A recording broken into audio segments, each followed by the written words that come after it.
Hi, my name is Nico Stone. I'm 25 years old and I recently left the Hasidic Jewish community. I grew up in Borough Park. It's one of the two major Hasidic Jewish neighborhoods in Brooklyn.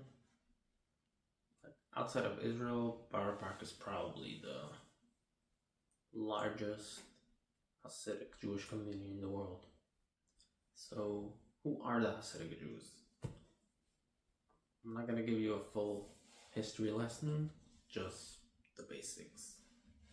So, Hasidism was founded in the mid 1700s in Ukraine.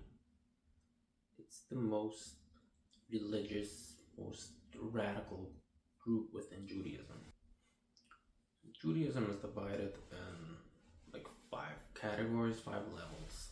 There's the non-religious Jews, Reform, Conservative, Modern Orthodox, and the most extreme are the Ultra-Orthodox. The Ultra-Orthodox Jews are divided in like 2 groups. There's the Yeshivish and Hasidic. Hasidic Jews are the most traditional. They dress differently and they're like very separated from the outside world. They look very old-fashioned. Like if you ever seen anyone with the black hat, like side curls, the long coat, like that's a Hasidic Jew. The main idea of Hasidism is that we're supposed to be different from the outside world. We are better than them. We're separated from the schmutzige goy, from the filthy Gentile. We were taught that non-Jews are impure and dangerous to be around. Hasidism started as a voluntary spiritual movement, but today's days it's more like a cult. Once you were born into it, it's extremely hard to leave. They designed the system in a way that you shouldn't even know that there's a big world outside. So you shouldn't want to leave or even know that it's a possibility. Starting by neighborhoods, they all live together in the same areas. Like Borough Park, where I grew up, is like 99.5% Hasidic Jews. You get born there and die there and never know of anything else. They have their own language called Yiddish. That's the main and for some people only language they speak. We do have in school so-called English classes.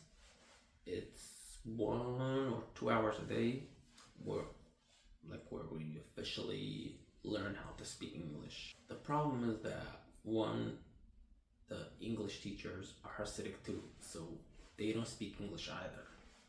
So basically the English teacher teaches English and Yiddish. The second thing is that we only have those English classes until we turn 13.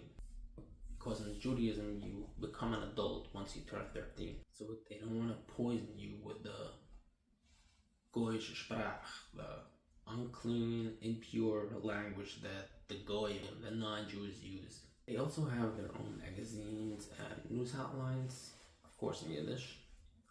So you only hear and listen what they want you to know. So I just want to show you something interesting. I have here a magazine. It's called Vach. It's probably the biggest weekly Hasidic magazine. So basically most of it is just pictures of rabbis. See?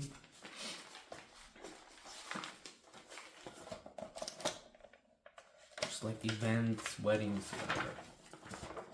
But the last few pages are the news of the week. So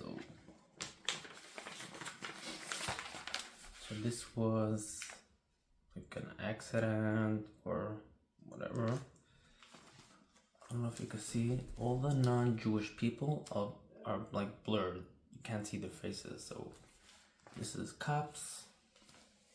I don't know if you can see it blurred.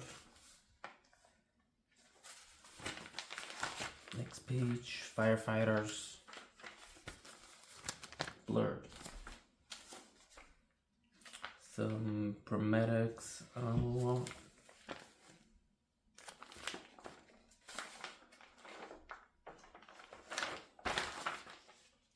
more cops. As you can see, like all the non-Jewish people are like blurred.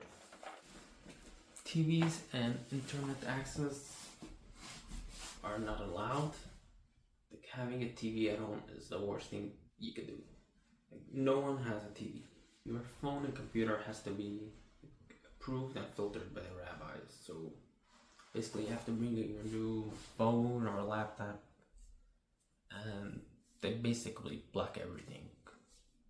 Depending on how much you need it for work, like work only, they'll like let you have email, WhatsApp, I don't know, maybe Uber, but they block basically everything else. If you do need access to something online, you have to like send in a request, and if they approve that website or whatever, they'll open it. But even with the filters, you cannot have a smartphone until you're married. Like, I'm 25, but I couldn't have a smartphone.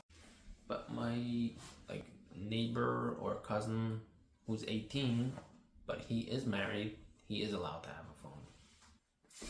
So I shared an apartment with a few other guys before I left.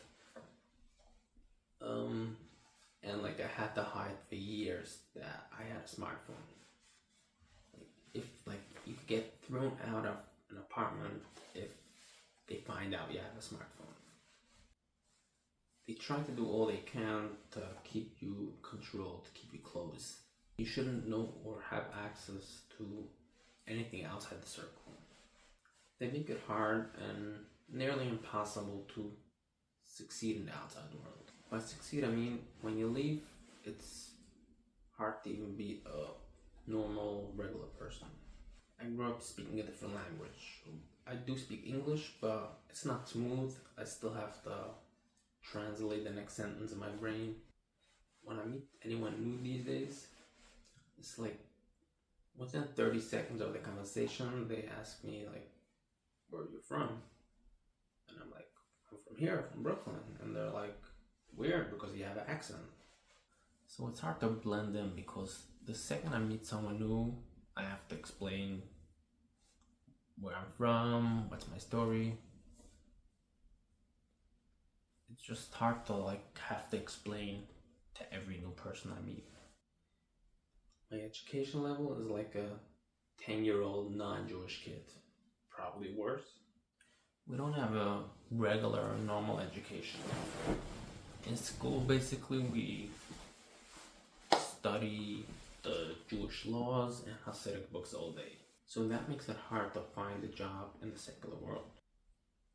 Even the day-to-day things that are normal to you is hard. Things you don't think about is a challenge for me. Like how to dress, how to make your hair, the basics. I want to make a video, hopefully in the next few days, where I'll do like a deeper dive into the Hasidic daily life to show and explain more detail, like how we dress and all around. They designed a system that you shouldn't really be able to make it somewhere else. I understand that the world needs rules and every community has rules, but we don't have a normal life and have to follow rules. Our whole life is restricted. Like from the 8th day after you were born, where they circumcise you in the synagogue in front of the whole community, to the day like after you die, like what to do with your body, how to bury, from the second you wake up in the morning, like what to wear, and even like what shoe to put on first, to at night, like what side of your body you have to sleep on. Everything is controlled and regulated. I made this channel to document and share my journey of what it's like to leave. Maybe someone else who is in the position I was, who wants to leave, if this helps them, it'd be great. Also, because when you leave, you could sometimes feel lost or alone in the big world. It could be really hard. Leaving community is the worst thing a person can do. Most families and friends, they cut ties with someone who leaves. Leaving is like getting reborn, but it's like I'm a 25-year-old newborn. I kind of feel in between two worlds. So the one I left, but I don't feel yet that I blended into or understand the new world. So I'm making the videos kind of myself too. Just a place where I could talk and discuss the good and the bad. And come back one day and you watch this video and like see the progress I made. So if you want to follow along in this journey, you can subscribe, like, or leave a comment, and I'll see you soon. Peace out.